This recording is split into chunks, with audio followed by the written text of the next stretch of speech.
A reader recently wrote to me and said, I feel like I'm just obsessed with food. I think about food all the time and I don't want to anymore. Plus, dieting and tracking just makes it worse because that makes me think about and focus on food even more. Well, can you relate to this reader? If you can, would you say I can relate in the comments so that we all know that we're not alone? You are definitely not the only one, and I can absolutely relate to the food obsession. My name is Sarah Borgstead with The Holy Mess, and I've lost over 130 pounds, and I've been maintaining that for almost 2 decades. And I can definitely relate to the food obsession. I was obsessed with food before I lost weight.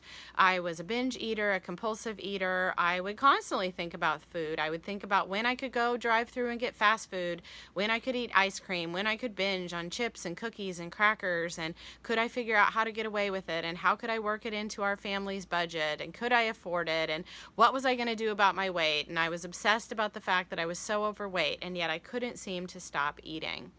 And then when I started therapy and started losing weight, started with Weight Watchers, I obsessed about that. I would dream that I accidentally ate a Dairy Queen sundae, and I would wake up and I'd think, oh, thank God I didn't really eat all of those points. I'm actually okay.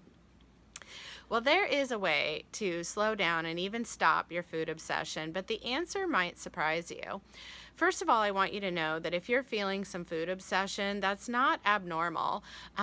We have different parts of our brain, and I'm not a therapist, but just from my own personal understanding and perspective, we have the back part of our brain, the part that keeps us alive. I like to call that the toddler brain. Some people call that your lizard brain. And then we have the more front part of your brain that is the adult part of your brain.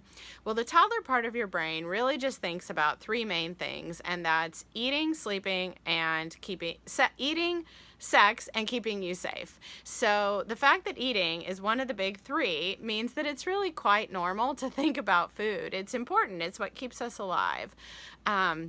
And then we all fall somewhere on a continuum of that that is within normal. Some people just don't really care that much about food.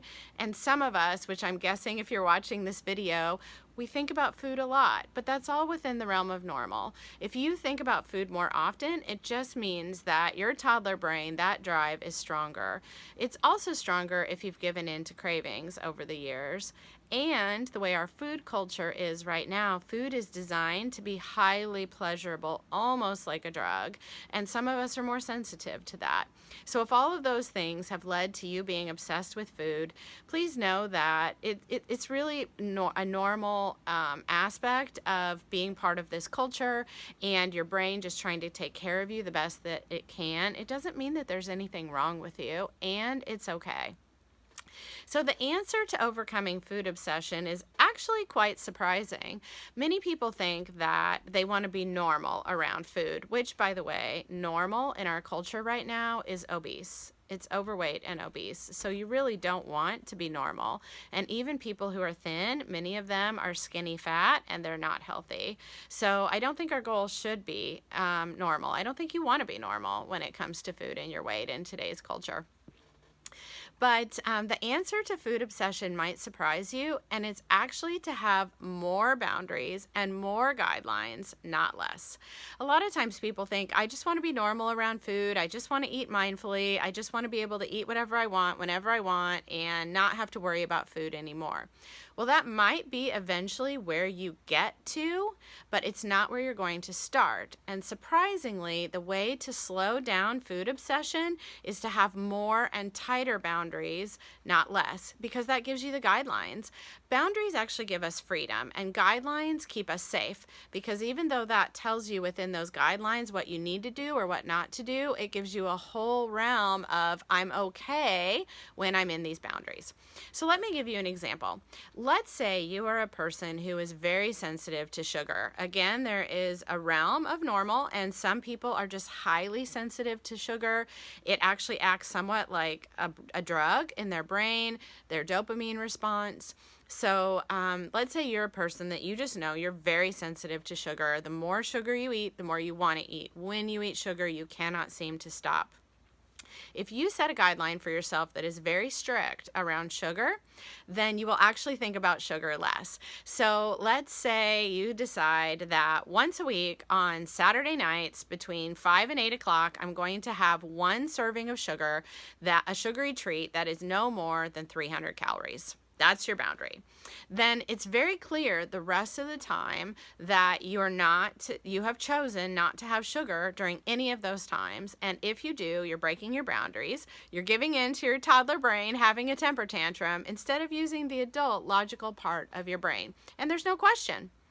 On the other hand, if you know you're very sensitive to sugar and it leads you to overeat and you don't have a guideline like that, you will be constantly negotiating about when you can eat sugar, how much sugar you can eat. You'll eat some sugar. You'll wonder, can I have a second serving? Can I have a third serving? Oh, can I stay within my calories? Oh, is there some more sugar in the pantry? Can I go have some Hershey Kisses? Oh, does this honey count? What about this honey in my tea? How much sugar is in that? And on and on and on.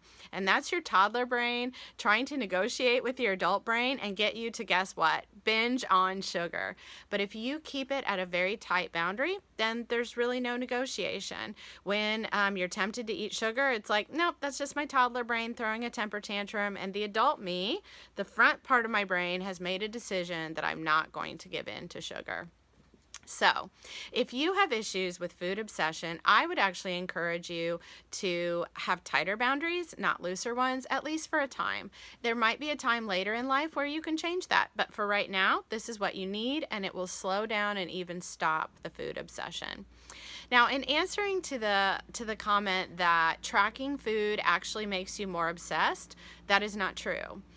Tracking is something outside of you, and it doesn't care about you. It's just out there in the world. It's an activity. It's something that you do, or it's a program like MyFitnessPal or Weight Watchers. It has no control over your brain or your thoughts. You have control over your brain or your thoughts.